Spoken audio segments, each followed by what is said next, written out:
Don't hope, decide. While waiting to pick up a friend at Heathrow Airport in London, I had one of those life-changing experiences that you hear other people talk about, the kind that sneaks up on you unexpectedly. This one occurred a mere 2 feet away from me. Straining to locate my friend amongst the passengers walking through the arrivals gate, I noticed a man coming towards me carrying 2 light bags. He stopped right next to me to greet his family.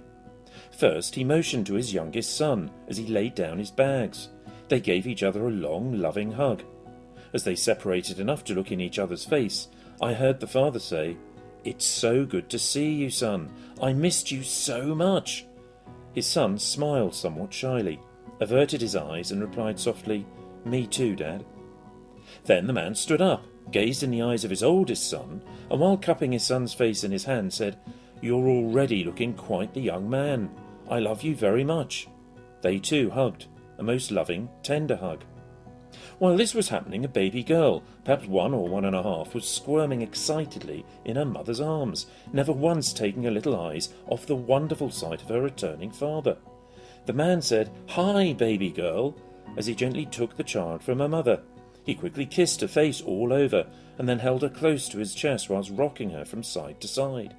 The little girl instantly relaxed and simply laid her head on his shoulder, motionless in pure contentment.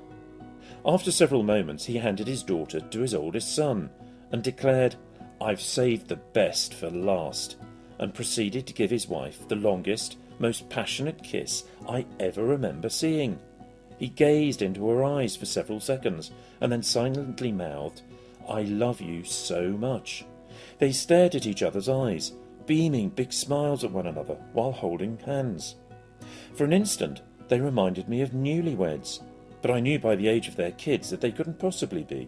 I puzzled about it for a moment or two, and then realised how totally engrossed I was in this wonderful display of unconditional love, not more than an arm's length away from me. I suddenly felt uncomfortable, as if I was invading something sacred, but was amazed to hear my own voice nervously ask, "Wow, how long have you two been married?" "We've been married 12 years, after 2 years of courting," he replied, without breaking his gaze from his loving wife's face.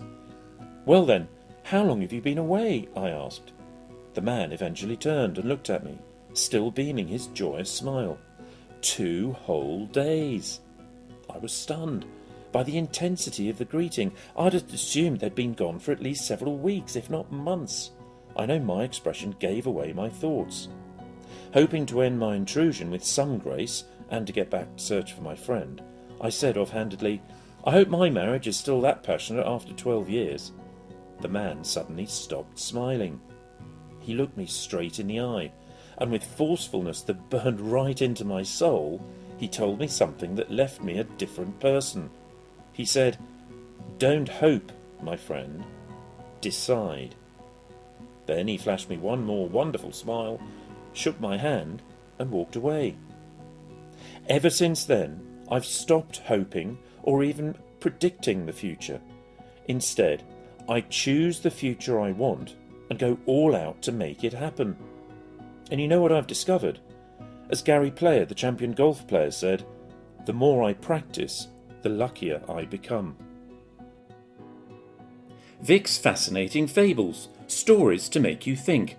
Brought to you by Vic, your virtual interactive coach, dedicated to helping you, your team and your family achieve and celebrate more success with less stress.